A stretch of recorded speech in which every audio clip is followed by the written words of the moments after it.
భారత్లో ప్రస్తుతం ఉన్న కార్బన్ ఉద్గారాల తీవ్రతను 2030 నాటికి 45% తగ్గించడమే తమ లక్ష్యమని ప్రధాని మోదీ ప్రకటించారు.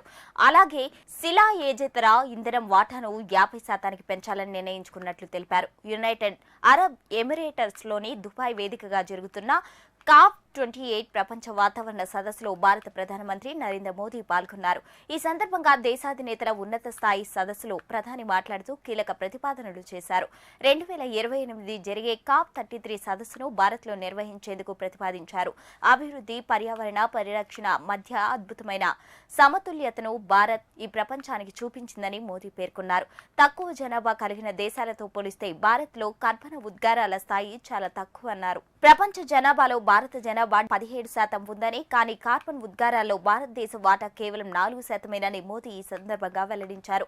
పర్యావరణ మార్పులను ఎదుర్కొనేందుకు అభివృద్ధి చెందుతున్న దేశాలకు సంపన్న దేశాలు సాంకేతికత బదిలీతో పాటు ఆర్థిక సాయం అందించాలని మోదీ కోరారు. అలాగే ఆ దేశాలు 2050కి ముందే కార్బన్ ఉద్గారాల విడుదలను పూర్తి నియంత్రించాలని మోదీ సూచించారు. పర్యావరణ మార్పులను ఎదుర్కోవడం కోసం ఐరాస నిర్దేశించిన విధానాలకు భారత్ కట్టుబడి ఉందన్నారు. అందుకే 2028లో ఈ COP33 సదస్సును భారత్లో నిర్వహించాలని ఈ వేదిక మీద ప్రతిపాదిస్తున్నానని ప్రధాని తెలిపారు. ఈ సందర్భంగా భారత్లో ప్రజల భాగస్వామ్యంతో ప్రారంభించిన కార్బన్ ఉద్గారాలను తగ్గించే గ్రీన్ క్రెడిట్ ఇనిషియేటివ్ ప్రోగ్రాం గురించి ప్రస్తావించారు. ఈ నేపథ్యంలోనే ప్రధాని మోదీ అరుదైన గౌరవాన్ని పొందారు. COP28 సదస్సులో ప్రారంభ ప్రసంగం చేశారు. COP సదస్సు అధ్యక్షుడు సుల్తాన్ అల్ జబేర్, UNFCCC కార్యనిర్వాహక కార్యదర్శి స్టేమన్ స్టెయిల్తో కలిసి ప్రారంభ ప్లీనరీలో పాల్గొన్న ఏకైక దేశాధినేతగా మోదీ ఈ ఘనత సాధించారు. ప్రపంచ వాతావరణ సదస్సుకు హాజరైన ప్రధాని మోదీ పలు దేశాల అధినేతలను మర్యాదపూర్వకంగా పలకరించారు. బ్రిటన్ ప్రధాని రిషి సునాక్, బహ్రెయిన్ రాజు Hamad bin Khalifa, Uzbekistan, Tajikistan అధ్యక్షులతోనూ ప్రధాని సంభాషించారు. ఇజ్రాయెల్ అధ్యక్షుడు ఐజాక్ హెర్జోగ్తో మోదీ సమావేశమయ్యారు. అంతకుముందు UAE ఉపాధ్యక్షుడు Sheikh Mohammed bin Rashid Al ముక్తామ్తో సరదాగా మాట్లాడారు. నెదర్లాండ్స్ ప్రధాని మార్క్ రుట్టేతోనూ మోదీ భేటీ అయ్యారు. పలు దేశాధినేతలు పలకరించిన చిత్రాలను ప్రధాని తన ఎక్స్ ఖాతాలో పోస్ట్ చేశారు. COP28 సమావేశానికి ముందు వివిధ దేశాల అధ్యక్షులు, ప్రధానులు ఫ్యామిలీ ఫోటో దిగారు. నవంబర్ 30న UAE అధ్యక్షతన దుబాయ్లో ప్రారంభమైన COP28 సమావేశం ఈ నెల 12వ తేదీ వరకు జరగనున్నాయి. వివిధ దేశాల అధినేతలు సహా మొత్తం 70,000 మంది ప్రతినిధులు ఇందులో భాగం కానున్నారు. దుబాయ్ పర్యటనలో భాగంగా మరో 3 అత్యున్నత స్థాయి కార్యక్రమాల్లోనూ ప్రధాని మోదీ పాల్గొన్నారు. COP28 సందర్భంగా అధ్యక్ష హోదాలో UAE అంతర్జాతీయ ఇంధన సంస్థ కార్బన్ నియంత్రణ చర్యలు ప్రకటించాయి. అవి ప్రపంచాన్ని భూతాప పరిమిత స్థాయి అయిన 1.5 డిగ్రీల ఉష్ణోగ్రత దిశగా నడిపించనున్నాయి. ఈ క్రమంలో భూతాపాన్ని 1.5 డిగ్రీల వద్ద ఉంచేందుకు ఇంధన పరివర్తన దిశగాను ప్రపంచ దేశాలు చర్యలను ముమ్మరం చేయాలని COP28 పిలుపునిచ్చింది. 40 దేశాల నుంచి హాజరైన మంత్రులు, విధాన నిర్ణేతలు, CEOలు, మరో 20 సంస్థల COP28 చర్చల్లో పాల్గొన్నాయి. ఈ సందర్భంగా పునరుత్పాదక ఇంధనాలు, ఇంధన సామర్థ్యాలు, ఆర్థిక సహకారం, శిలాజ ఇంధనాలు, డిమాండ్ సరఫరా, కర్బన రహిత చర్యలపై విస్తృతంగా చర్చించాయి.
हम सभी के प्रयासों से ये विश्वास बढ़ा है कि विश्व कल्याण के लिए सबके हितों की सुरक्षा आवश्यक है, सबकी भागीदारी आवश्यक है।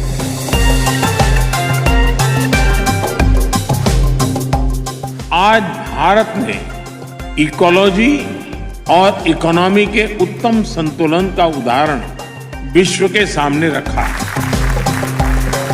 इस फोरम से एक और प्रो प्लैनेट इनिशिएटिव का आह्वान कर रहा हूं, ग्रीन क्रेडिट इनिशिएटिव।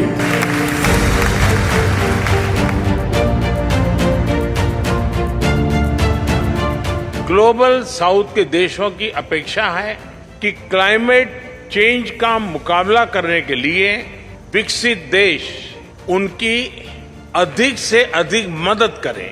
ये स्वाभाविक भी है और न्यायोचित भी है।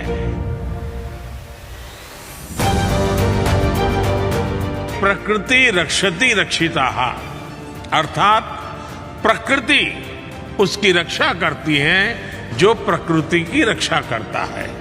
हमें नीतियों में, निर्णयों में यह सोचना होगा कि उससे पृथ्वी के हेल्थ कार्ड में ग्रीन क्रेडिट कैसे जुड़ेगा।